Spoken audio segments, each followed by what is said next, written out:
Hey friends, today I want to open up about something that a lot of people deal with, but we don't always talk about it. PCOS, or polycystic ovarian syndrome.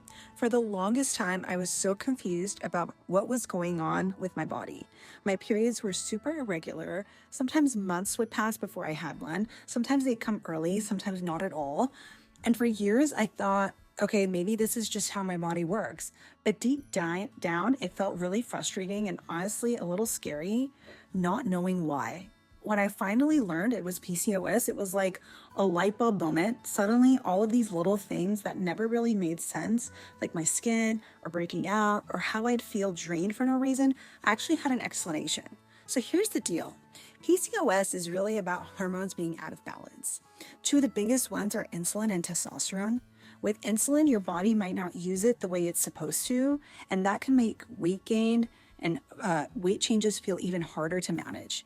And with testosterone, having higher levels can cause things like extra hair growth or hair loss or acne or even mood shifts.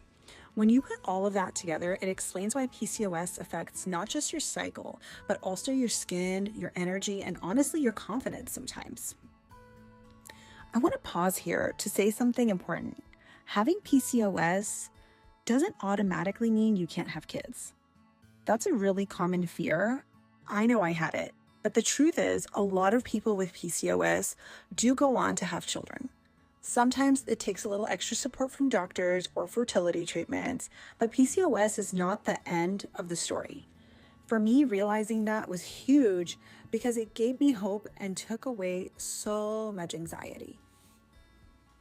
Another thing that I think is really important is understanding how PCOS is different from endometriosis. For a long time, I thought they were basically the same thing. Irregular periods, cramps, fertility struggles, but they're not. With PCOS, the main issue is hormones and how they affect ovulation. With endometriosis, it's more about tissue growing outside the uterus where it shouldn't be, which can cause pain and other complications. They can overlap in how they feel, but they're not the same. Knowing that difference has really helped me have clearer conversations with my doctors, and it stopped me from second guessing myself so much.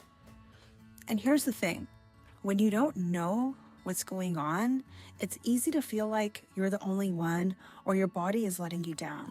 But the truth is, so many people live with PCOS. And once I started learning about it, I realized I wasn't broken. My body just needed a different kind of care and attention. So if you've ever felt lost or confused about your symptoms, I just want you to know you're not alone. The more you learn about PCOS, the more you can advocate for yourself, ask the right questions, and make choices that actually support your health. At the end of the day, PCOS doesn't define you. It's something you manage, not something that takes away who you are. And the more we talk about it openly, the less overwhelming it feels. Thanks for letting me share this with you. And if this resonates, I hope it helps you feel a little more seen and a little more understood.